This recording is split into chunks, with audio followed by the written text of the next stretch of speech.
Kaveri news தொலைக்காட்சி நேயர்கள் அனைவருக்கும் வணக்கம். உங்களை மீண்டும் ஒரு 8 திசை நிகழ்ச்சியில் சந்திப்பதில் மிக்க மகிழ்ச்சி. பல முக்கியமான விஷயங்கள் குறித்து பல்வேறு கோணங்களில் பேசுவதற்கான வாய்ப்பு தான் இந்த 8 திசை நிகழ்ச்சி.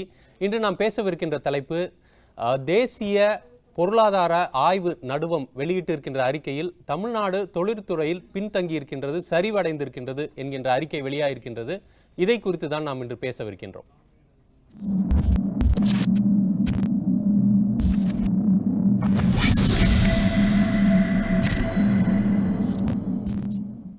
தமிழ்நாட்டை பொறுத்தவரையில் தொழிற்துறையில் இந்தியாவிலேயே ஒரு முன்னோடி மாநிலமாக தான் திகழ்ந்து வந்திருக்கின்றது. அதற்கு காரணம் அரசியல் ஸ்திரத்தன்மை, கற்றறிந்த மனித வளம், அது மட்டுமல்லாமல் கட்டமைப்பு, தொழில் வளத்திற்கான கட்டமைப்பு, இவற்றில் முன்னோடி மாநிலமாக திகழ்ந்ததினால் தமிழகம் தொழிற் முதலீடுகளை பெருமளவில் ஈர்க்கின்ற ஒரு நிலைமையில் தான் இருந்து கொண்டு இருந்தது. ஆனால் தற்போது இந்த நிலைமை மாறி இருக்கின்றது. இதற்கு முக்கிய காரணங்களாக அரசியல் சூழ்நிலையும் ஊழல் பெருகியிருக்கின்ற ஊழலும் தான் இதற்கு முக்கிய காரணங்களாக இருக்கின்றது. தணிக்கைத்துறை தனது அறிக்கையில் ஊழல் தமிழகத்தில் தான் இந்தியாவிலேயே அதிகமாக இருக்கின்றது என்கின்ற ஒரு அறிக்கையை கொடுத்திருக்கின்றது. இவைதான் தொழிற் முதலீடுகளை ஈர்க்கும் சக்தியை தமிழகம் இழக்க செய்திருக்கின்றது. இதை குறித்து முழுமையாக பேசவிருக்கின்றோம். ஏனென்றால் விவசாயம் ஏற்கனவே பொய்த்து போயிருக்கின்ற நிலைமையில் தொழிற்துறையிலும் தமிழகம் பின்தங்கி கொண்டிருந்தால் தமிழகத்தின் நிலைமை என்ன? இதை குறித்து தான் நாம் பேசவிருக்கின்றோம். இந்த 8 திசை நிகழ்ச்சிக்குள் செல்வதற்கு முன்னதாக தமிழகம் தொழிற்துறையில் எப்படி செயல்படுகின்றது என்பது குறித்து ஒரு முழுமையான தொகுப்பை பார்க்கலாம். தமிழகத்தில் பொதுத்துறை நிறுவனங்களின் நஷ்டம் 80,925 கோடி ரூபாயாக உயர்ந்துள்ளது. மத்திய கணக்கு தணிக்கை அலுவலக ஆய்வு அறிக்கையில் தெரியவந்துள்ளது. தமிழகத்தில் செயல்படும் பொதுத்துறை நிறுவனங்களில் 41 நிறுவனங்கள் 2015-16 811.27 கோடி ரூபாய் லாபம் ஈட்டி உள்ளன. 21 பொதுத்துறை நிறுவனங்கள் 15,684.69 கோடி ரூபாய் நஷ்டத்தை சந்தித்துள்ளன. அதில் மின்வாரியம் 12,756.59 கோடி ரூபாய், 8 போக்குவரத்து கழகங்களுக்கு 2,600 கோடி ரூபாய் இழப்பு ஏற்பட்டுள்ளது. பொதுத்துறை நிறுவனங்களின் ஒட்டுமொத்த நஷ்டம் 80,925 கோடி ரூபாயாக உயர்ந்துள்ளது. இவ்வாறு அவர் கூறினார். அதே நேரத்தில் தமிழகத்தில் 2016 மார்ச் வரை 25,930 கோடி ரூபாய் வணிக வரி நிலுவைத் தொகை உள்ளதாக மத்திய கணக்கு தணிக்கை அறிக்கையில் தெரிவிக்கப்பட்டுள்ளது.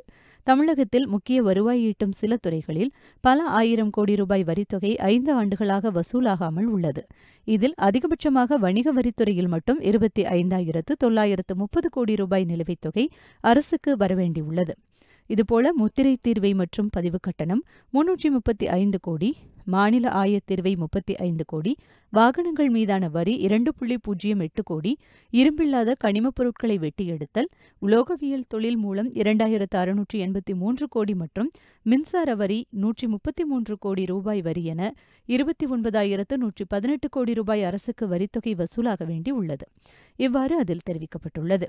சட்டசபையில் தாக்கல் செய்யப்பட்ட CAG அறிக்கை தமிழகத்தில் கடந்த 2015-16 போக்குவரத்து கழகங்கள் உட்பட அரசு நிறுவனங்கள் ரூபாய் 2,824 கோடி ரூபாய் நஷ்டத்தில் இயங்கியதாக சட்டசபையில் தாக்கல் செய்யப்பட்ட CAG அறிக்கையில் கூறப்பட்டுள்ளது.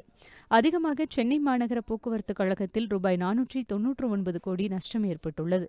17 நிறுவனங்கள் நஷ்டத்திலும் 22 நிறுவனங்கள் லாபத்திலும் இயங்குகின்றன. கடந்த 2015-16 டாஸ்மாக் ரூபாய் 125.64 கோடி நஷ்டத்தில் இயங்கியது. 2014-15 ரூபாய் 79.13 கோடி ரூபாய் லாபத்தில் இயங்கியது. விற்பனை வளர்ச்சியில் டாஸ்மாக் நிறுவனம் முன்னணியில் உள்ளது. 2015-16 டாஸ்மாகிற்கு ரூபாய் 30,283 கோடி ரூபாய் வருமானமும் 14-15 27,820 ரூபாய் கோடி வருமானமும் கிடைத்துள்ளது. இவ்வாறு அந்த அறிக்கையில் தெரிவிக்கப்பட்டுள்ளது. தொழிற்துறையில் தமிழகம் எப்படி செயல்படுகின்றது என்பது குறித்து ஒரு முழுமையான தொகுப்பை பார்த்தோம். தற்போது இந்த 8 திசை நிகழ்ச்சிக்காக நம்மோடு விருந்தினர்கள் இணைகிறார்கள். அவர்களை வரவேற்கலாம். திரு S. கோபாலகிருஷ்ணன், ஓய்வு பெற்ற மண்டல மேலாளர், central bank of India. Sir வணக்கம். அவரோடு சேர்ந்து திரு V. கோபாலகிருஷ்ணன், பொருளாதார நிபுணர். வணக்கம். திரு V. கோபாலகிருஷ்ணன், உங்கள்கிட்ட இருந்து ஆரம்பிக்கலாம்னு நினைக்கிறேன்.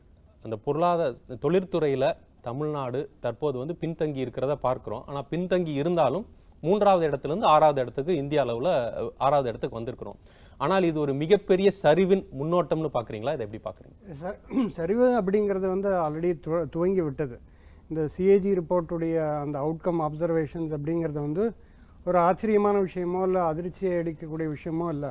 கடந்த பல வருஷங்களாக, கிட்டத்தட்ட கடந்த 10 ஆண்டுகளாகவே பார்க்கும்போது நீங்கள் சொன்ன அந்த காரணங்கள், ஊழல் ஒரு முக்கியமான காரணமாக இருந்தாலும், அதிகப்படியான அந்த வெல்ஃபேர் அப்படின்னு சொல்லக்கூடிய அந்த பாப்புலிசம், அந்த கவர்ச்சி திட்டங்கள், இலவசங்கள் அதிகமாக கொடுக்க வேண்டியது, அதாவது கவர்னன்ஸ் அப்படிங்கிறது வந்து வெல்ஃபேரும் இருக்கணும், அதே நேரத்தில் டெவலப்மெண்ட் ஃபோக்கஸ்டாகவும் இருக்கணும்.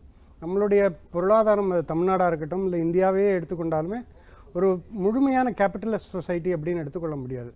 ஒரு சோஷியலிசம் மிக்ஸான ஒரு கேபிட்டலிசமாக தான் இருந்து கொண்டு இருக்குது. அப்படி தான் தொடர்ந்து இருக்கும். ஏன்னா நிறைய இன்னும் பலதரப்பட்ட மக்கள் அந்த under BPL, below poverty line அப்படிங்கிறது இருந்து கொண்டு தான் இருக்குது. நீங்க வந்து அந்த கவர்ச்சி திட்டம், இந்த மக்கள் நல திட்டம், இதுதான் ஒரு முக்கிய காரணமா இருக்குன்னு சொல்றீங்க. ஆனாலுமே நம்ம பார்த்தோம்னா பல்வேறு லேபர் லாஸ்லாம் பார்த்தீங்கன்னா கேபிட்டலிஸ்ட் கண்ட்ரீஸை விட நம்ம லேபர் லாஸ் இன்னும் வந்து ஸ்ட்ரிஞ்சண்டாக இருக்குது. அப்போது தொழிலாளர்களுக்கு நலம் பயக்கக்கூடிய நிறையா விஷயங்கள் வந்து அமெரிக்கா போன்ற முதலாளித்துவ நாடுகளில் கூட இல்லாத அளவுக்கு நம்ம நாட்டில் வந்து முதலாளிகளுக்கு சாதகமான ஒரு சட்டமாக இருக்குது. அப்படி இருக்கும் பொழுது அவர்களுக்கு வந்து இது வெறும் இந்த மாதிரி இந்த ஃப்ரீபீஸ் கொடுக்கறதுனால தான், இந்த பாப்புலிஸ்ட் ஸ்கீம்ஸ்னால தான் தொழிற்துறை வந்து சரிவடைந்திருக்கு. அப்படி சொல்ல வரல, நான் அதை தான் சொல்லிட்டு வரேன். அதாவது இது வந்து நம்மளோட கேபிட்டலிஸ்டோ இல்லை முழுமையான ஒரு சோஷியலிஸ்ட் நிலைப்பாடுகளோ கிடையாது. ஒரு கலவையான ஒரு நிலைப்பாடு தான் இருக்கணும். பட் கடந்த பல ஆண்டுகளாக என்ன இருக்குது அப்படின்னா, அந்த focus on development and growth அப்படிங்கிறது முழுமையாகவே இல்லை. அதன் காரணமாகத்தான் அந்த கடனுடைய சுமை அப்படிங்கிறது தொடர்ந்து ஏறிக்கொண்டே இருக்குது. இந்த மாதிரியான ஃப்ரீபீஸ் போன்ற விஷயங்கள்லாம் வந்து நம்மளால் ஃபண்ட் பண்ண முடியல. எக்ஸசிவ் பாரோயிங், ஸ்டேட் கவர்மெண்ட் பொறுத்தளவுக்கு தொடர்ந்து அது பாரோ பண்ணிக்கிட்டே அந்த கடன் சுமையானது, டெட் அப்படிங்கிறது உயர்ந்து கொண்டே இருக்குது. அதனால் இரண்டுமே இருக்கணும். நான் இதுதான் இருக்கணும் அது இல்லை அப்படின்னு சொல்கிறதுக்கான அந்த முகாந்திரமே இல்லை. ஒருவேளை பொருளாதாரத்தை கையாளுகின்ற விதம் சரியா இல்லைன்னு சொல்றீங்க. அந்த காம்பினேஷன் சரியாக இல்லை. வளர்ச்சி திட்டங்கள்லையும் கவனம் இருக்கணும், அதே நேரத்தில் அடித்தட்ட மக்கள் இந்த மாதிரியான ஒரு சோஷியலிஸ்ட் ஓரியன்ட் ஸ்கீம்ஸ், பொருளாதாரத்தை அவங்க சரியா கையாளல, அதிகப்படியான கடன் சுமை அதிகம். கம்பேரிட்டிவ்லி இப்போ தெலுங்கானா, ஆந்திரா போன்ற மாநிலங்கள்லாம் பார்க்கும்போது முழுக்க அவங்க ஃபோக்கஸ் வந்து அதிகப்படியான முதலீடுகளை இருக்கும்படியான அந்த ஃபோக்கஸ் இருக்குது. நம்மளுடைய கட்டமைப்பு, அதாவது தமிழ்நாடை பொறுத்தளவில் ட்ரெடிஷ்னலாக ஒரு இண்டஸ்ட்ரியல் பெல்ட் தான். கோயம்புத்தூர், திருப்பூர் போன்ற மாகாணங்கள்லாம் எடுத்து பார்க்கும்போது கடந்த ஒரு 60-70 ஆண்டுகளாகவே ஒரு நேச்சுரலி ஒரு இண்டஸ்ட்ரியல் ஸ்டேட்டாக தான் இருந்திருக்கு. பட் அதை வந்து தக்க வைத்து கொள்வதற்கான அந்த சூழல் ஏற்படவில்லை. அது வந்து ஆட்சியாளர்கள் பண்ணலை. சரி, இதை உங்கள் முதற்கட்ட பார்வையாக எடுத்துக்கிறேன். நீங்கள் ஒரு வங்கி அதிகாரியா, கடன் அதிகமாக இருக்கிறதுன்ற ஒரே காரணத்தினாலேயே வந்து நம்மளுடைய தொழில்துறை சரிவோ நம்மளுடைய பொருளாதாரம் சரியாக இல்லைனோ நம்ம சொல்லிட முடியுமா? ஏனென்றால் இப்போ உலகத்திலே பார்த்தீங்கன்னா இருக்கிறதுலே பெரிய பொருளாதாரமாக இருக்கின்ற அமெரிக்காவுக்கு இல்லாத கடன் இல்லை. அவர்கள் தான் உலகத்திலேயே அதிகப்படியாக கடன் பட்டிருக்கிறாங்க. அப்போ கடன் அதிகமாக இருக்குது அப்படின்ற ஒரே காரணத்தினால நம்ம வந்து ஒரு சரிவை நோக்கி போகுதுன்னு சொல்லாமா, இல்லை இந்த காரணத்தை தாண்டி பல்வேறு காரணங்கள் இருக்குது? அதாவது தமிழகத்தின் பொருளாதாரத்தை பார்க்கும்போது ஒரு பக்கம் பார்க்குறோம் கடன் சுமை, இன்னொரு பக்கம் பார்க்குறோம் இந்த வளர்ச்சி தொய்வடைந்திருக்கிறது. அதாவது இப்போ தொழில் வளர்ச்சி தொய்வடைந்திருக்கிறது. இது ரெண்டு வெவ்வேறு விஷயம். ஆனால் பொருளாதாரத்தை பொறுத்தவரை ரெண்டும் கலந்து தான் பொருளாதாரம். ஆனால் ஒன்றே இன்னொன்றுக்கு காரணம் இல்லை நம்ம தமிழகத்தை பொறுத்த வரையிலும். எப்படின்னு பார்த்தீங்கன்னா, நீங்கள் மிக சரியாக சொன்னது போல் நமக்கு ஒரு பாரம்பரியமாக ஒரு சாதகமான சூழல் இருந்தது. ஒன்று கல்வி அறிவு, முக்கியமாக ஆங்கில அறிவு. இரண்டாவது இன்ஃப்ராஸ்ட்ரக்சர், நம்ம அடிப்படை கட்டமைப்பு சிறப்பாக இருந்தது. மூன்றாவதாக மனித வளங்கிறத தவிர அரசியல் ஸ்திரத்தன்மை, ஒரு அதிகார வர்க்கத்தின் ஒரு நுணுக்கமான பார்வை. அதிகார வர்க்கம் நம்ம, அதாவது தமிழகத்தில் ஒரு காலத்தில் ஏஎஸ் ஆஃபீஸர்கள்லாம் இங்கே வந்து ரொம்ப சிறப்பாக செயல்பட்டு வந்தார்கள்ன்றதை நம்ம பார்த்துருக்கோம். அதுவும் ஒரு முக்கியமான காரணமாக இருந்திருக்கு. அதே சமயத்தில் நமக்கு அமைந்த ஆட்சிகளும் ஒரு அம்பத்தூர் போல் ஒரு இடத்தையும் கிண்டி போல் ஒரு இடத்தையும் 50 வருஷத்துக்கு முன்னாடியே உருவாக்கக்கூடிய ஒரு தொலைநோக்கு பார்வை அவர்களிடம் இருந்தது. இப்போ இவ்வளவும் இப்போ எப்படி இருக்குன்னா, மனித வளத்தை பொறுத்தவரையும் எவ்வித குறைபாடும் இல்லை, அது மேலும் மேலும் வளமடைந்து வருகிறது. ஆனால் நிச்சயமாக நமது கட்டமைப்பு மிகவும் பின்தங்கியது, சரிந்தது. கட்டமைப்புங்கிறது உள்ளபடி, அதாவது இன்ஃப்ராஸ்ட்ரக்சர் ஆங்கிலத்தில் சொல்கிறேன் இல்லையா, அதை தான் நான் சொல்கிறேன். உள்கட்டமைப்பு, இந்த சாலைகள், ஹார்பர்கள்னு சொல்லக்கூடிய துறைமுகங்கள், மற்றபடி இந்த இதை தவிர முக்கியமாக இந்த இது மின்சார உற்பத்தி. இந்த மின் உற்பத்தியில் ஏற்பட்ட சரிவு ஆர் தொய்வு இந்த வருஷம் தான் கொஞ்சம் நிலைமை மாறி இருக்கு. இந்த வருஷம் வந்து மின் உற்பத்தியில நம்ம வந்து சர்ப்ளஸ் ஸ்டேட்னு சொல்லி அறிவிச்சிருக்காங்க. இது மின்மிகை மாநிலமாக இருக்கு. இது தற்போதைய நம்ம விஷயம். இப்போ நம்ம விவாதிக்கிறது வந்து ஏற்கனவே இருந்த நிலைமையினால் ஏற்பட்ட ஒரு விளைவு. இது ஏதோ ஒரு 6 மாசத்துலயோ ஒரு வருஷத்துலயோ ஏற்பட்ட சரிவு இல்ல. அதான் இது ஒரு தொடர்ச்சியான சரிவு. கடந்த ஒரு நண்பர் சொன்ன போல ஒரு ஏறக்குறைய ஒரு 10 ஆண்டுகளாகவே 7-8 ஆண்டுகளாகவே இந்த தொய்வு தொடங்கிவிட்டது. அதற்கு முன்பு அப்படி இல்லை. இதில் ஒரு விஷயம் நம்ம முக்கியமாக கவனிக்க வேண்டியது என்னன்னா, இது இவ்வளவு சௌகரியங்களும் இருந்தது, நமக்கு உள்ளபடி பயனளித்தது 1991 வரையிலும் நிலைமையை பார்த்தீங்கன்னா சிறு தொழில்களுக்கு முக்கியத்துவம் கொடுத்தோம். சிறு குறு தொழில்களுக்கு அதீத முக்கியத்துவம் கொடுத்தோம். நீங்கள் வங்கியாளர்னு சொன்னீங்க, அதனால் இதையும் சொல்லணும். 1969 வங்கிகள் தேசியமயமாக்கப்பட்ட பிறகு ஒரு பெரிய மாற்றம் ஏற்பட்டது. அந்த மாற்றம் என்னென்ன, சிறு குறு தொழில்களுக்கு விவசாயத்துக்கு ஒட்டுமொத்தமாக கடன் கொடுப்பதில் 40% கண்டிப்பாக கொடுத்தாக வேண்டும். அப்படி 40 தேடி போய் கொடுத்தாங்க. மாடுக்கு கடன் வாங்கி, கோழி ஒரு நல்ல விஷயமா தான் பார்க்கணும். இது வந்து தலைப்புல இருந்து சற்று வலுவு இருந்தாலும் இதை கேட்கணும்னு விரும்புறேன். நீங்க வந்து தேசியமயமாக்கல், வங்கி தேசியமயமாக்கல் பத்தி பேசுனதுனால நான் கேட்க விரும்புறேன். இப்போ மறுபடியும் என்ன சொல்றாங்கன்னா, வங்கிகள் தேசியமயமாக்குனதுனால அரசாங்கம் வந்து பிசினஸ் செய்யற பிசினஸே அரசாங்கத்துக்கு தேவையில்லை. ஒரு தவறான கண்ணோட்டம். அதுல நான் உடன்படலை. அது தவறான கண்ணோட்டம். ஏன்னு கேட்டா, நமக்கு வந்து ஒரு MS சுவாமிநாதன் இருந்தாலும் அந்த MS சுவாமிநாதன் ஒரு அரசியல் தலைவர் சுப்பிரமணியம் போல இருந்திருந்தா கூட நம்ம இது நடந்ததுக்கு காரணம் அந்த 69 நம்ம தேசியமயமாக்கப்பட்டதும் விவசாய கடன் தேடி தேடி போய் கொடுத்தாங்க. மாட்டுக்கு கடன், கோழி வளர்ப்புக்கு கடன், அதுக்கு கடன். இன்று வந்து இன்னொரு கேள்வியும் கேட்க விரும்புறேன். இப்போ நான் பெர்ஃபார்மிங் அசெட்ஸ்னு சொல்றோம் இல்லையா, வராக்கடன்கள். இந்த வராக்கடன் வந்து இது மாதிரி சிறு தொழிலாளர்கள்ட்ட, சிறு குறு தொழில் முனைவோர்கிட்ட வராக்கடன் அதிகமாக இருக்குதா, பெரிய தொழில் முனைவோர்கிட்ட? நிச்சயமாக இல்லை. அதாவது சிறு தொழில் கடன்ங்கிறது இப்போ ஒரு 6 லட்சம் கோடின்னு சொல்லும்போது இதில் வந்து மலையாக்களின் பங்கு தான் அதிகமே தவிர சாதாரண இந்த ஒரு சிறு தொழில் கடனோ குறுந்தொழில் கடனோ இருக்கு. கல்வி கடன்ல கூட இருக்கு. ஆனா அதன் தொகை அதிகம் இல்லை. அதாவது எண்ணிக்கை கூட அதிகம் கிடையாது. அதாவது பர்சன்டேஜில் காமிக்கிறாங்க இல்லையா, இந்த சின்ன விரலுக்கு தகுந்த வீக்கம்பாங்க. அதுபோல் அந்த பர்சன்டேஜில் காமிக்கும்போது இதுக்கு ஒரு பர்சன்டேஜ் இருக்குமே தவிர அந்த பர்சன்டேஜ் இங்கே அந்த பெரிய கடன்களுக்கு இருக்கும்போது அது மிகப்பெரிய. உங்களுக்கு தெரியும், நீங்கள் NPA பற்றியோ வாராக்கடனை பற்றி சொன்னால் வெறும் 12 கணக்குகள் இன்று தேர்ந்தெடுக்கப்பட்டு இப்போ வந்து இன்சால்வன்சிக்கு போயிருக்கு, அந்த கோர்ட்டுக்கு போயிருக்கு. குஜராத் கோர்ட்டில் அதை தடுத்தாங்க, முதல்ல தடை விதித்தாங்க.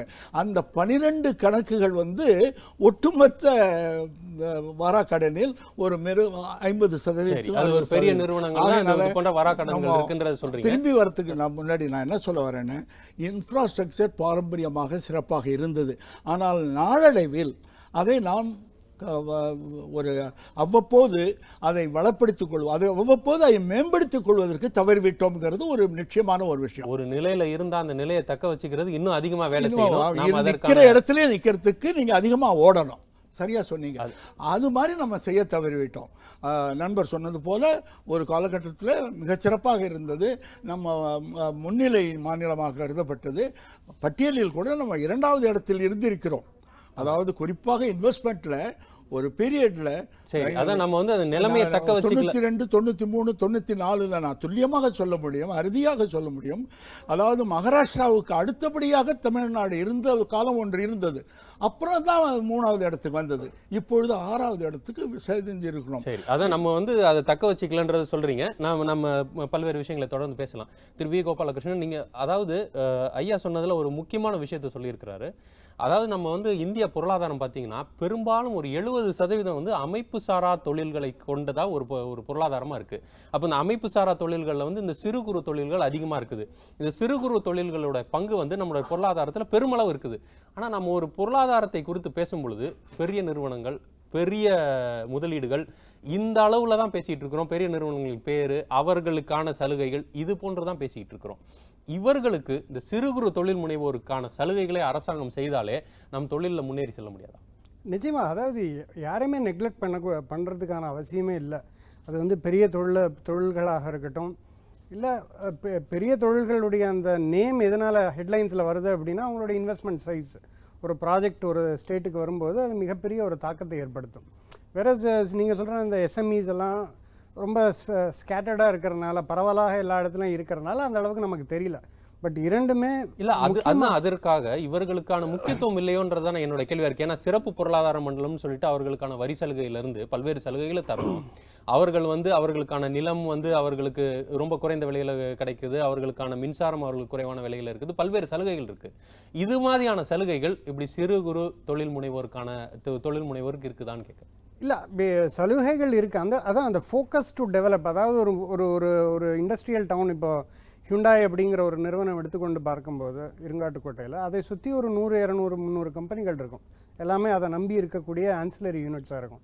ஸோ இந்த மாதிரியான டெவலப்மெண்ட் அப்படிங்கிறது இருந்து கொண்டு தான் இருக்குது. அதை வந்து சரியாக நர்ச்சர் பண்ணலை. நம்ம அந்த அளவுக்கு டெவலப் பண்ணி மெயின் ஒரு இண்டஸ்ட்ரியல் சிட்டியை டெவலப் பண்ணால் தான் இந்த ஒரு அலைடு யூனிட்ஸோ இல்லை ஆன்சிலரி யூனிட்ஸ் போன்ற அந்த சிறு குறு தொழில்கள் தொடர்ந்து இருந்து கொண்டு இருக்கும். ஸோ ஓவரால் இண்டஸ்ட்ரியல் பாலிசி அப்படிங்கிறது எல்லாரையும் உள்ளடக்கிய ஒரு பாலிசியாக இருக்கும். அது எல்லாருக்கும் பயனளிக்கக்கூடிய அந்த பாலிசியாக தான் இருக்கும்.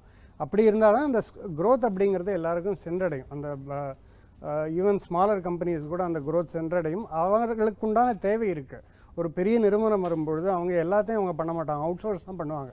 ஸோ அவுட் சோர்ஸ் பண்ணும்போது அந்த ஒரு மேஜர் ஃபேக்டரியை சுற்றி பல 100 கம்பெனி, பெரிய நிறுவனம் இருந்தால் தான் அதை சுற்றி பல்வேறு சிறு நிறுவனங்கள் வருது. அது ஒரு எக்ஸாம்பிள். நான் I'm just giving an example. அது வந்து ஒரு எக்ஸாம்பிள். அது ஒரு வாய்ப்பு இருக்குன்னு சொல்றீங்க. இல்ல நீங்க சொல்றதுல இப்போ வந்து அவர்கள் சிறு குறு தொழில் முனைவோரையும் கருத்தில் கொண்டு தான் அரசாங்கத்தோட திட்டம் இருந்திருக்குன்னு சொல்றீங்களா? தற்போது வேணா சரிவடைஞ்சிருக்கலாம், ஆனால் ஒரு 10 ஆண்டுகளுக்கு முன்னாடி செயல்பட்ட விதம் வந்து அவர்களையும் உள்ளடக்கி தான் செயல்பட்டாங்கன்னு சொல்றீங்களா? அந்த அளவுக்கு இருந்திருக்காது. அதனால தான் அதனுடைய தாக்கம் தான் இது ஒரு பர்டிகுலர் செக்மெண்ட்டோடைய தாக்கம் வந்து இந்த இண்டஸ்ட்ரியல் இந்த டவுன் ட்ரெண்டில் தெரியாது.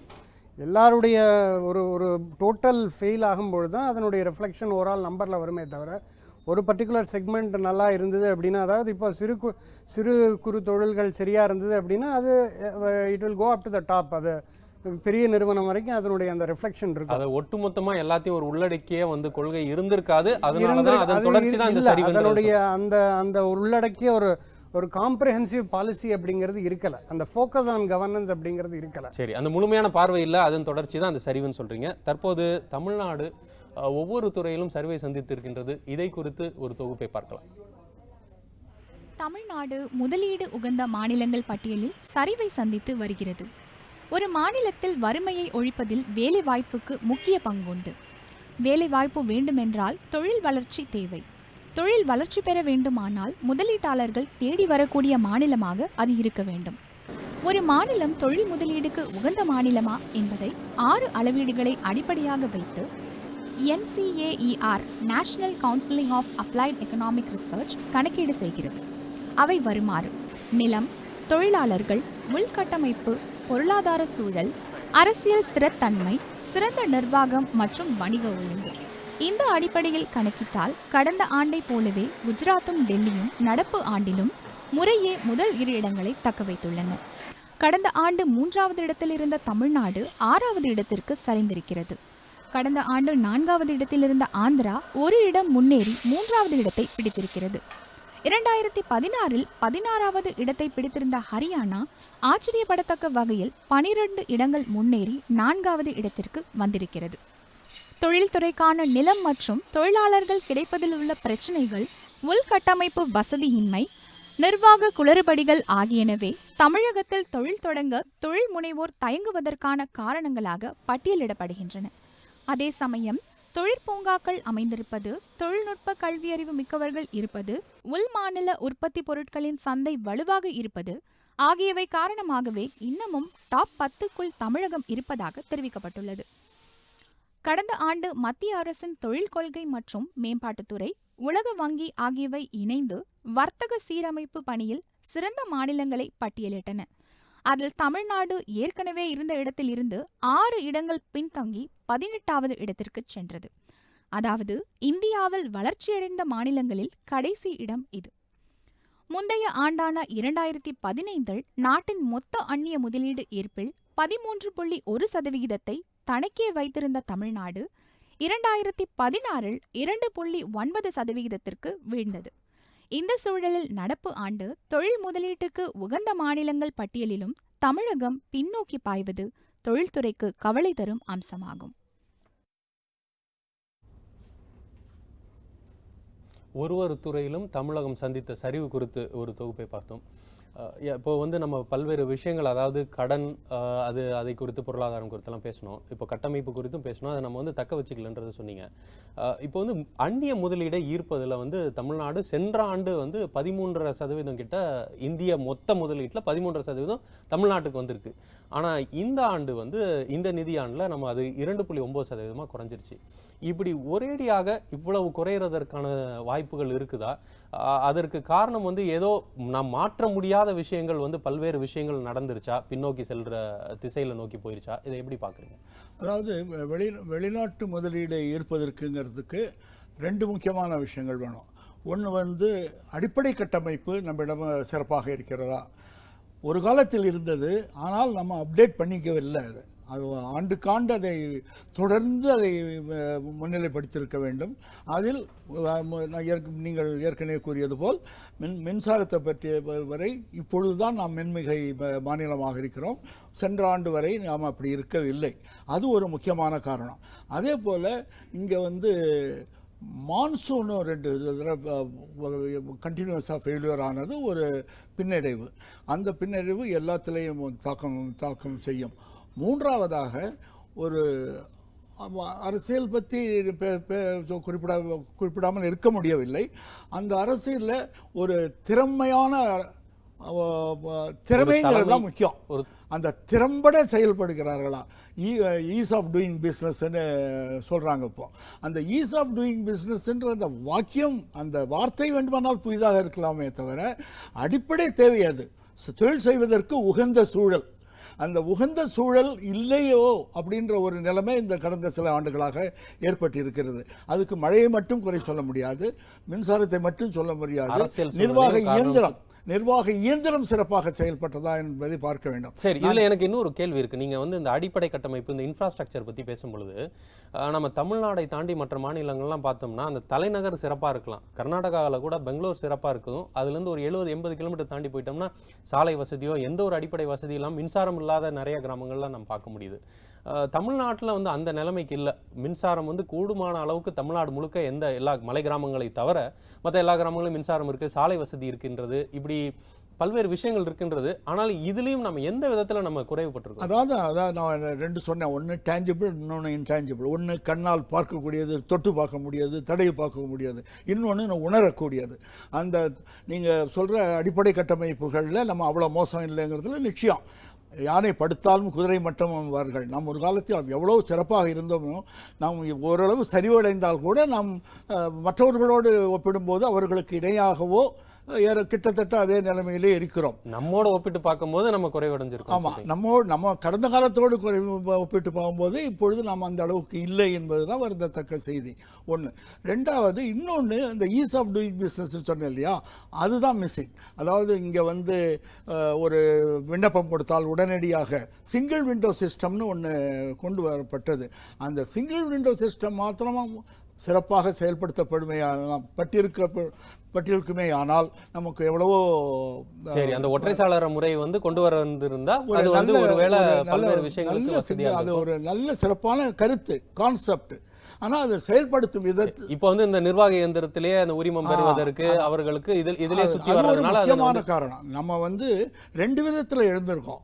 ஒன்று வந்து இங்கேருந்து கம்பெனிகள்லாம் ஒன்றும் போயிடலை, ஆனால் இங்கே வந்து எக்ஸ்பேண்ட் ஆகிறதுக்கு விரிவாக்கம் இங்க நடந்திருக்க வேண்டிய விரிவாக்கம் போறதற்குமான பேச்சுவார்த்தை நடந்துட்டு இருக்குது அப்படின்னு சொல்றாங்க. திருப்பூர்ல இருக்கக்கூடிய காட்டன் இண்டஸ்ட்ரி வந்து அதை விட முக்கியமா நடந்திருக்கிறத பத்தி பேசுவோம். கடந்த சில ஆண்டுகள்ல என்ன ஆயிருக்குன்னா ஒரு குறிப்பிட்ட ஒரு ஃபோர்டை எடுத்துங்க, விரிவாக்கம் இடம்பெற்றது. அந்த விரிவாக்கம் இங்கே நடந்திருக்க வேண்டும், இங்கே தான் அவர்கள் விரும்பினார்கள், அவங்களோட சாய்ஸ் அதுதான். அந்த நிறுவனமே கூட அந்த விரிவாக்கத்தை இங்கே தெரியாது.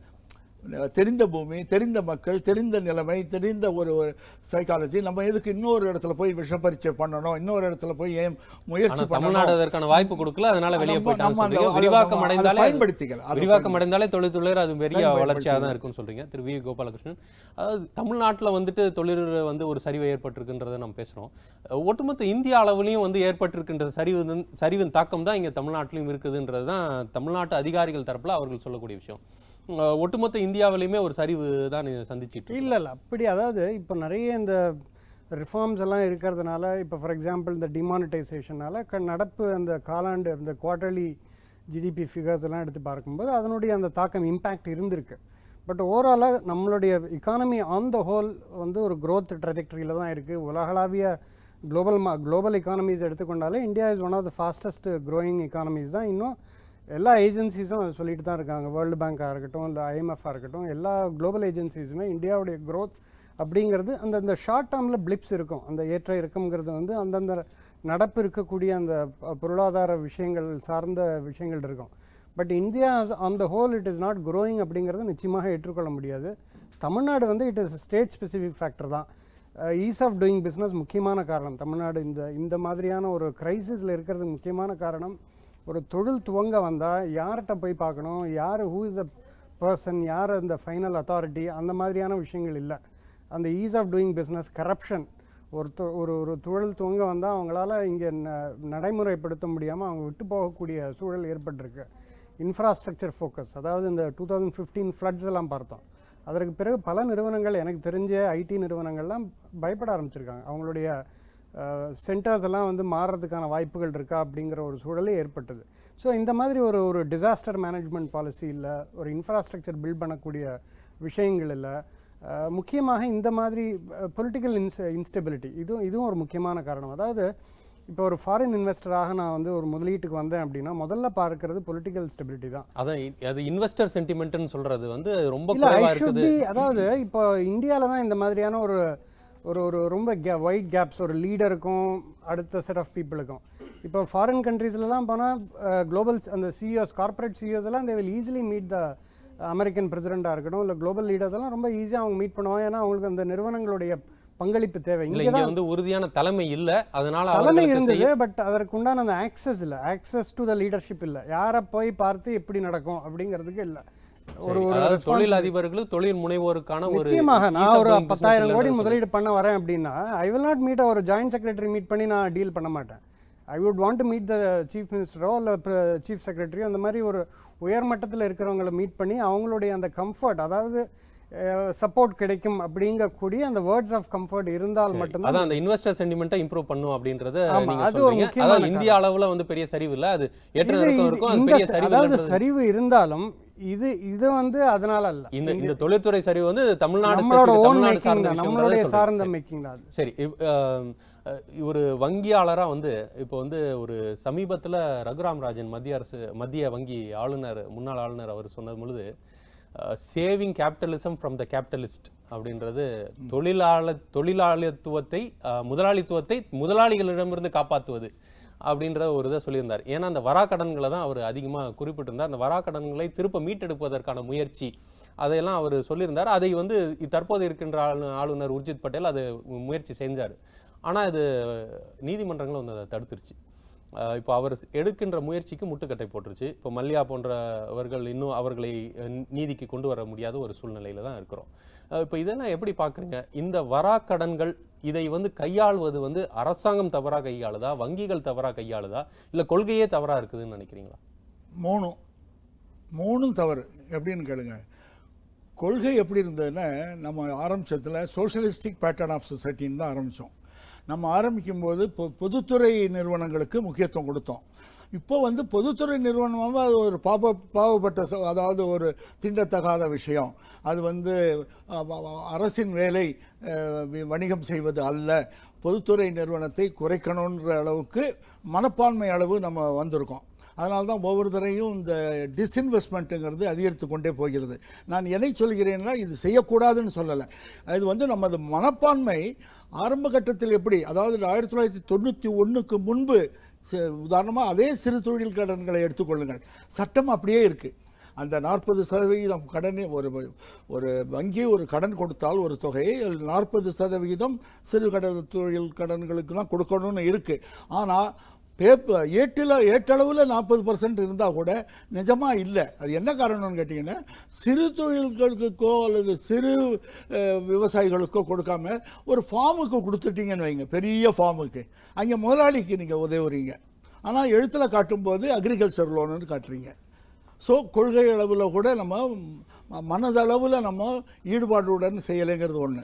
இன்னொன்று, சிறு தொழில்களுக்கு வங்கிகள் மிகச்சிறப்பாக உதவி செய்திருந்தாலும் இந்த 80களெல்லாம் 80கள் இறுதி வரை மிகச்சிறப்பாக செய்திருந்தேன். ஆனால் 91ல் உலகமயமாக்கல், தனியார் மயமாக்கல் அப்படின்னு தாராளமயமாக்கல், இந்த 3 ஆக்கலும் வந்த பிறகு முதல் விளைவு வந்து வங்கி ஊழியர்களும் சரி, வங்கி நிர்வாகிகளும் சரி, வங்கி அதிகாரிகளும் சரி ஒரு பாராமுகமாகத்தான் சிறு தொழில்களையும் சரி. அதான் வந்து எழுத்திலும் எண்ணத்திலும் வந்து அவர்கள் இதை கடைபிடிக்கல சட்டத்தை அப்படின்றத சொல்றீங்க. அப்படிங்கிறது அது உண்மையான பேச்சு. அதாவது அப்புறம் நீங்கள் இதை முதலாளித்துவத்தை பற்றி சொன்னீங்க. நீங்கள் ஆரம்பத்தில் உங்கள் இனிஷியல் ரிமார்க்ஸில் நீங்கள் ஒரு அற்புதமான ஒரு விஷயத்தை சொன்னீர்கள். என்ன சொன்னீங்கன்னா, இந்த சட்டத்திட்டங்கள் இருக்குது, ஆனால் சாதகமாக தான் இருக்குது, ஆனால் அது பாதுகாக்கலை, அந்த சட்டங்கள் தொழிலாளர்களை பாதுகாக்கலை. இன்றைக்கி அந்த சட்டத்திட்டங்களே இல்லை என்பது தான் உண்மை. அந்த லேபர் ரிலேட்டட் லா எல்லாம் மாற்றப்பட்டு விட்டன கடந்த சில வருடங்களாக. குறிப்பாக கடந்த வைப்பு தொகை எல்லாம் மாற்றப்பட்டு, உதாரணமாக அவர் சொல்கிறேன், அதாவது 50 தொழிலாளர்கள் வேலை செய்யும் இடத்தில் இந்த சலுகைகள் கொடுக்கப்பட வேண்டும்னு இருக்குது. அந்த சலுகைகள் கொடுக்கப்பட வேண்டும் என்பது இருக்குங்கிறத அப்படியே வச்சுட்டு இந்த 50 தொழிலாளர்கள் குறைவாக இருக்கும் இடத்துக்கு மேலே 100ன்னு போட்டாங்க. அப்போ பாதி பேருக்கு அடிபட்டு போயிடும். இதுவரை எத்தனை பேருக்கு 50 பேர்களை எம்ப்ளாய் பண்ற நிறுவனங்கள்லாம் அவர்களுக்கு அந்த சலுகை கொடுக்க வேண்டியது இல்லைன்றதாயிடுச்சு. அதை பாதி பேருக்கு. ஆக மனதளவுல என்னன்னா, அதை வந்து அவங்க என்ன எப்படி நடிச்சிட்டாங்கன்னா, இந்த சிறு சிறு லேபர் சட்டங்கள்னால்தான் வெளிநாட்டில் இருந்து முதலீடு வரவில்லை, இதனால தான் வெளிநாட்டு முதலாளிகள் இங்கு இந்தியாவுக்கு வந்து வியாபாரம் ஆரம்பிக்க அஞ்சுகிறார்கள். ஏதோ இந்த யூனியனிசம் மட்டும்தான் இவங்களை தடை பண்ணுறது மாதிரி. அது யூனியன் ஒரு சின்ன விஷயம். சரி, அது என்னென்றால் தொழிலாளிக்கு அவர்களுக்கு வேலை வாய்ப்பு கொடுக்கறதுனால தான் அவர்களை நம்ம இருக்கிறோம். வேலை வாய்ப்பு கொடுக்கலன்னா அவர்கள் இங்கே முதலீடு செய்வதில் என்ன ஒரு இதை நாம் திரு வி. கோபாலகிருஷ்ணன் உங்கள்கிட்ட கேட்க விரும்புறது, நம்ம வந்து ஒரு முதலீடுன்னும் போது நம்ம வந்து 1000 கோடி ரூபாய், 10,000 கோடி ரூபாய், 7,000 கோடி ரூபாய் இப்படி பேசுகிறோம்.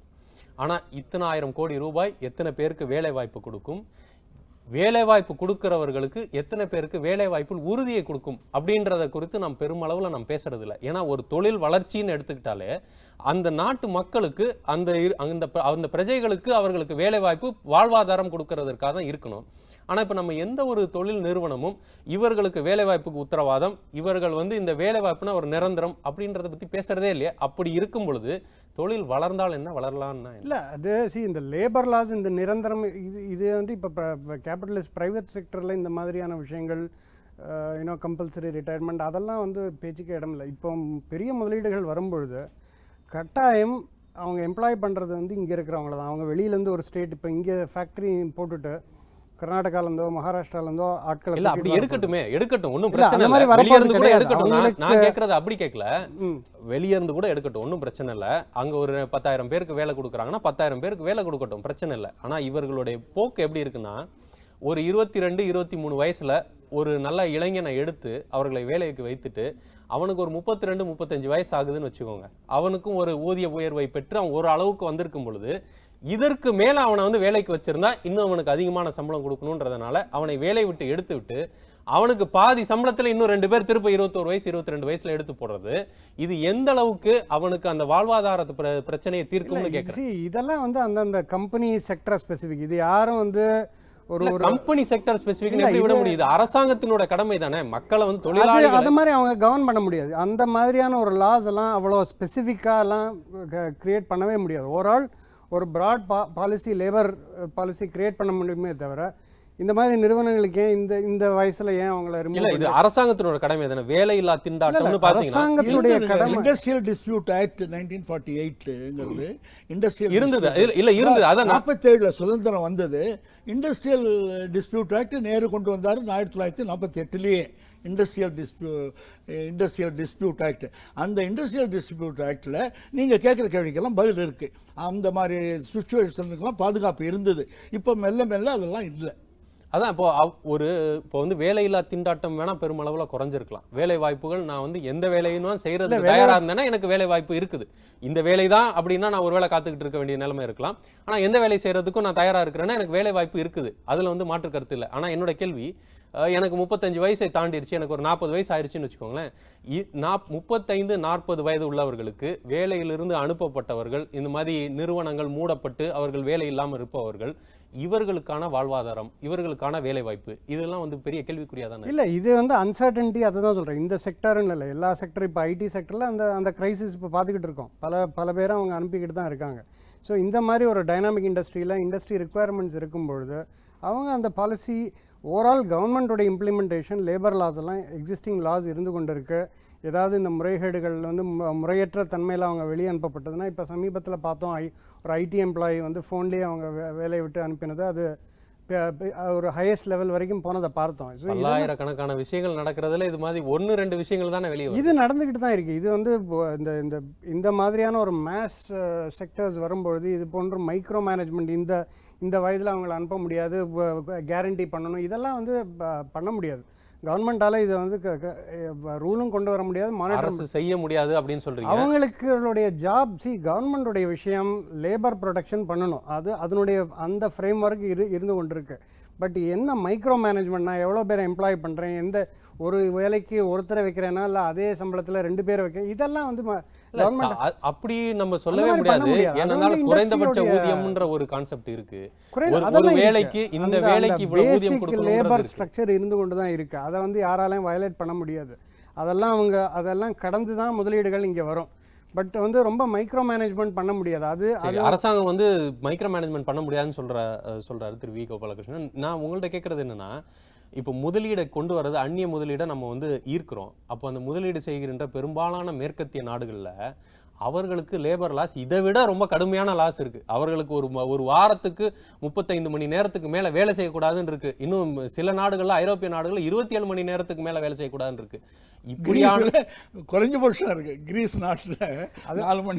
அதனாலதான் அந்த மாதிரி டஃபர் லாஸ் யுஎஸ்ல இருக்கிறதுனாலதான் அவர்கள் இல்ல அந்த மாதிரி 27 மணி நேரம் வேலை பார்க்கிற ஒரு நாட்டுல இருந்து வந்து முதலீடு எடுத்து வர்றாங்க. நீங்க இங்க 50 மணி நேரம் வேலை செய்யணும் கேட்கறது என்ன நியாயம்? யுஎஸ்ல இந்த மாதிரி டஃப் லாஸ் இருக்கிறதுனால தான், மினிமம் வேஜ், இந்த மினிமம் ஆஸ் இருக்கிறதுனால தான் நம்மளுடைய ஐடி இண்டஸ்ட்ரி இந்த அளவுக்கு வளர்ந்துருக்கு. இப்போ அதை தான் ட்ரம்ப் ரிவர்ஸ் பண்ணிக்கிட்டு இருக்காரு. ஸோ அதனால இந்த கிவ் அண்ட் டேக் அப்படிங்கிறது, நமக்கு we need jobs. Okay, so India as a country, நமக்கு இருக்க 125 கோடி மக்களுக்கு வந்து கவர்மெண்ட் என்டிட்டிஸ் எல்லாம் இப்போ நிறைய என்பிஎஸ் எல்லாம் பற்றி பேசணும். ஸோ நிறைய நிறுவனங்கள், நமக்கு தொழில் நிறுவனங்கள் இருந்து கொண்டே இருக்கணும். அப்போ தான் வந்து இந்த க்ரோயிங் பாப்புலேஷனுக்கு நம்ம ஜாப்ஸ் கிரியேட் பண்ண முடியும். அதுதான் ஃபஸ்ட்டு ப்ரையாரிட்டி. ஸோ நீங்கள் சொன்ன அந்த டஃபர் லாஸ் யூஎஸில் இருக்கிறதுனால தான் அவுட் சோர்சிங் அப்படிங்கிறது இவ்வளோ ஒரு பெரிய ஒரு இண்டஸ்ட்ரியாக, கிட்டத்தட்ட இப்போ பல லட்சம் ஊழியர்கள் ஐடி இண்டஸ்ட்ரியில் இந்தியாவில் அவுட் சோர்சிங் இருக்கிறதுனால, யூஎஸ் இருக்கிற லாஸ்னால தான் இப்போ இந்தியா பெனிஃபிட் ஆகிட்டு இருக்கு. அதே லா இப்போ ட்ரம்ப் நிறைய மாற்றங்கள் கொண்டு வர. ட்ரம்ப் வந்து என்ன சொல்றாருன்னா, இவர்களுக்கு அந்த நிறுவனங்களுக்கு கொடுக்கக்கூடிய மானியத்தை தான் நான் குறைப்பேன்னு சொல்லியிருக்காரு. அதுக்கு நம்ம வந்து ஊதியத்தை குறைச்சிக்கலாம்னு அவர் சொல்லல. அது சொல்லல. அவர் சொல்றது வந்து இனிமே டேக் ரெக்ரூட் அமெரிக்கன் சிட்டிசன், அதாவது அமெரிக்கன் சிட்டிசன்ஸ் ரெக்ரூட் பண்ண சொல்லியிருக்காரு. H1B விசாலையும் அவர்களுக்கு கொடுக்கக்கூடிய ஊதியத்தை அதிகமா கொடுங்கன்னு தான் சொல்லியிருக்காரு. எங்கேயுமே ஊதியத்தை குறைக்கணும். அதுதான் சொல்றேன். அதாவது நான் சொல்ல வந்த விஷயம் அதுதான். அங்க லா டஃபராக இருக்கிறதுனால தான் நம்மளுடைய இண்டஸ்ட்ரி வளர்ந்தது அப்படிங்கிறதுக்கு சொல்கிறேன். அதாவது நம்மளுடைய ப்ரையாரிட்டி எக்ஸிஸ்டிங் லேபர் லாஸ் அப்படிங்கிறது வந்து ஓரளவுக்கு வைப்ரண்ட்டாக இருக்குது. இன்னும் அது மாற்றங்கள் கொண்டு வரலாமானா தாராளமாக கொண்டு வரலாம், அதில் எந்த விதமான.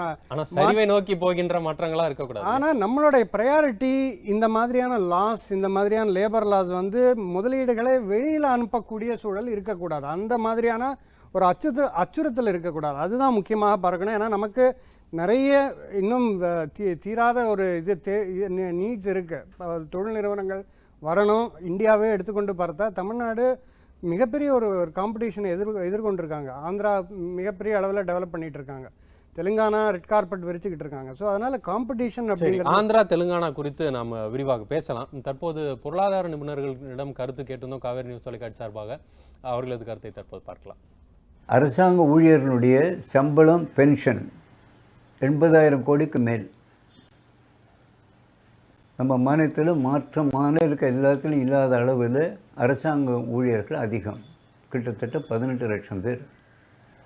நம்ம விட மிகப்பெரிய மாநிலமான யூபியில் இதில் பாதி கூட கிடையாது அரசாங்க உத்தியோகர்கள்.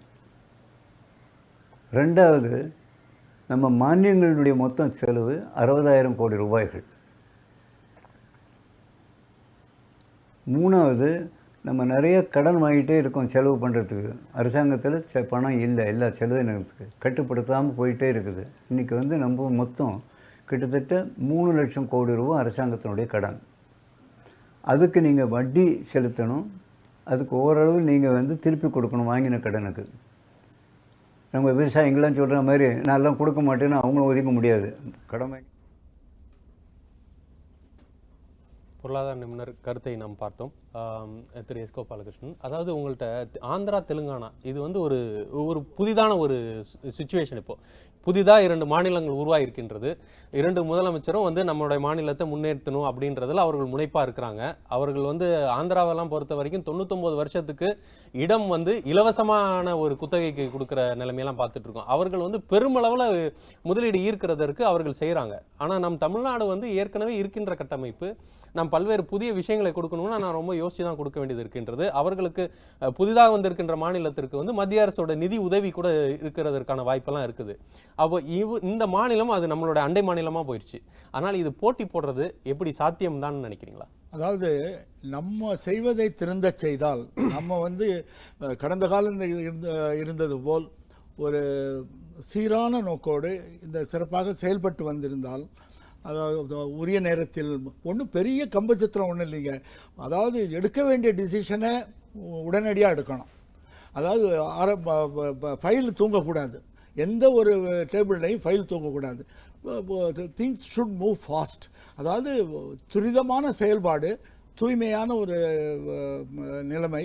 இந்த ஒரு விஷயத்தை சரி பண்ணாவே இந்த ஆந்திராவோ அல்லது தெலுங்கானாவோ நமக்கு ஒரு அச்சுறுத்தல் இல்லவே இல்லை.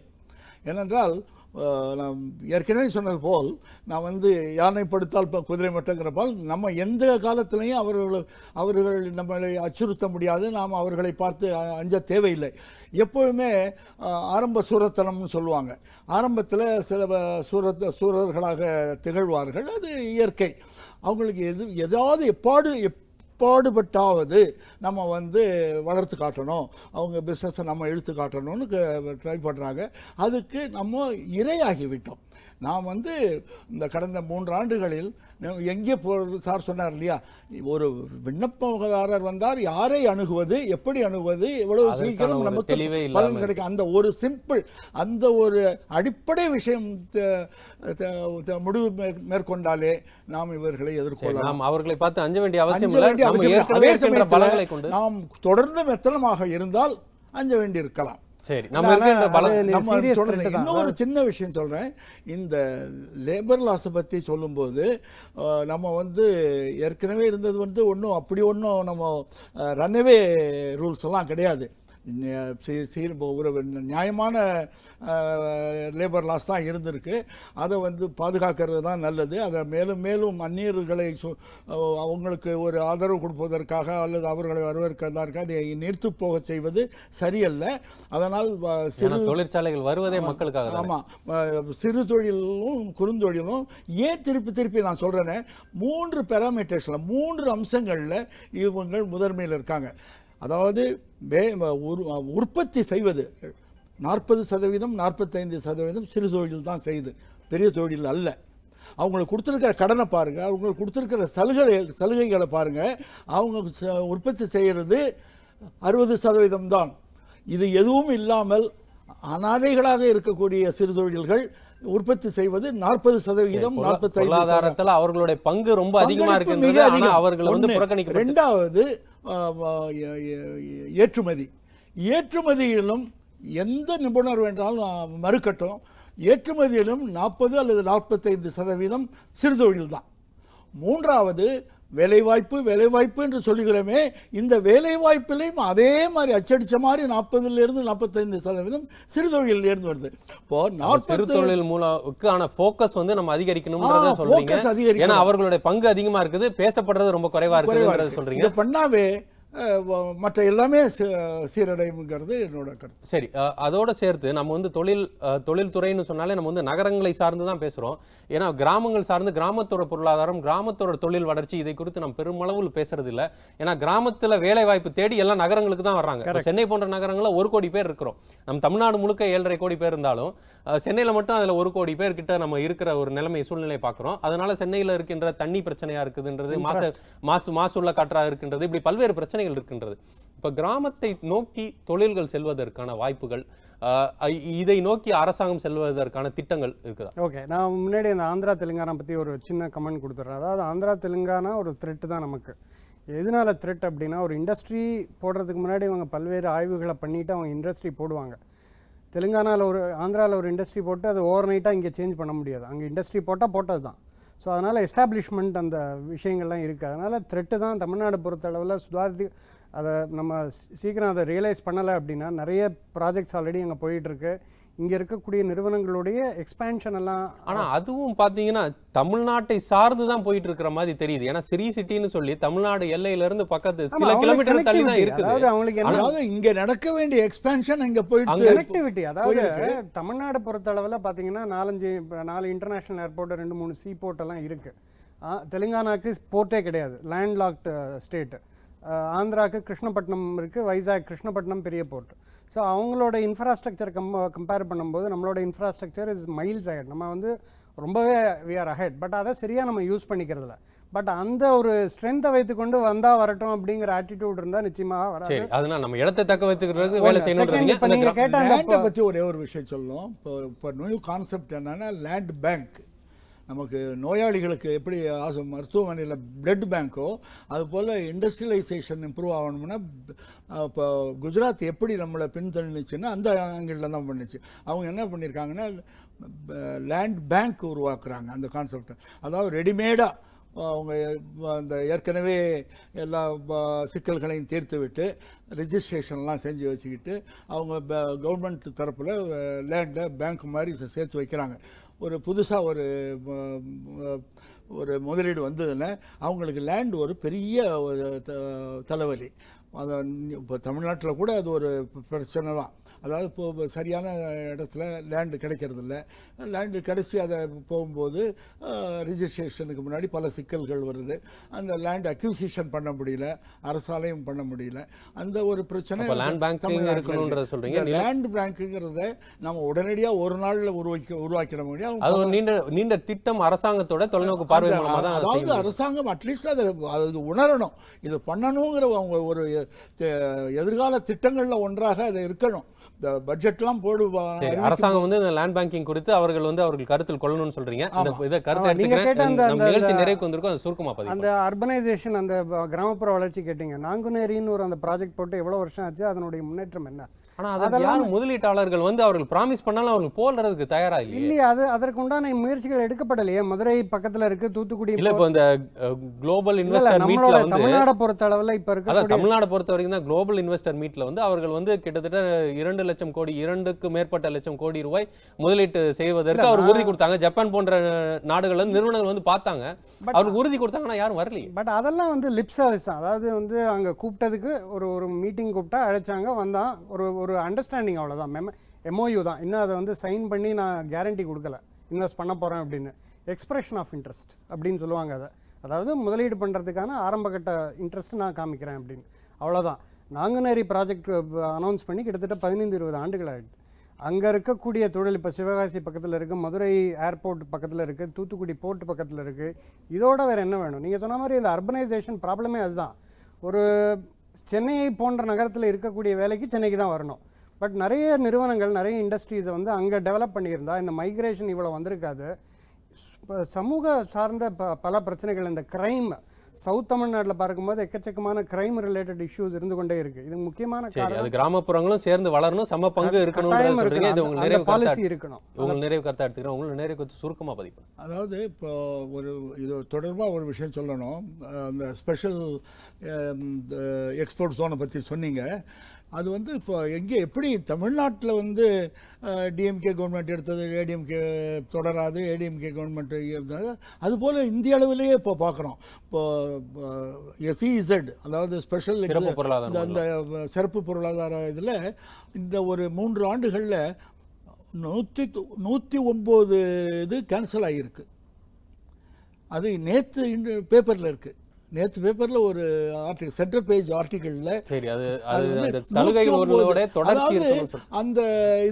அந்த திட்டம் தோல்வியடைந்தால் பரவாயில்ல, அந்த திட்டத்தை கொஞ்சம் பேரை மாற்றி வேற ஏதாவது கொஞ்சம் பண்ணி நம்ம அரசுகள் மாறினாலும் ஆட்சி மாறக்கூடாது அப்படின்ற, அரசுகள் மாறினாலும் அந்த திட்டங்கள் மாறக்கூடாது. சரி, திட்டங்கள் மாறக்கூடாது, ஒரு தொடர்ச்சி இருந்தாதான் தொழில் வளர்.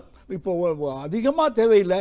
நாம் இந்த அடிப்படை தேவைகளை ஈஸ் ஆஃப் டூயிங் பிஸ்னஸ்ன்ற ஒரு விஷயத்தை எடுத்துக்கிட்டு அதை நம்ம முன்னெடுத்து சென்றாலே, அதில் முனைப்பு காட்டினால், அதாவது வருபவர் காத்திருக்க தேவையில்லை, கையூட்டு கொடுக்க தேவையில்லை, காத்திருக்க தேவையில்லை, கையூட்டு கொடுக்க தேவையில்லைன்ற இந்த 2 ஸ்லோகனை மாத்திரம் நம்ம பிரபலப்படுத்தினா கூட தொழில்துறை முன்னேறும். சரி, இதை உங்கள் நிறைவு கருத்தா எடுத்துக்கிறேன்.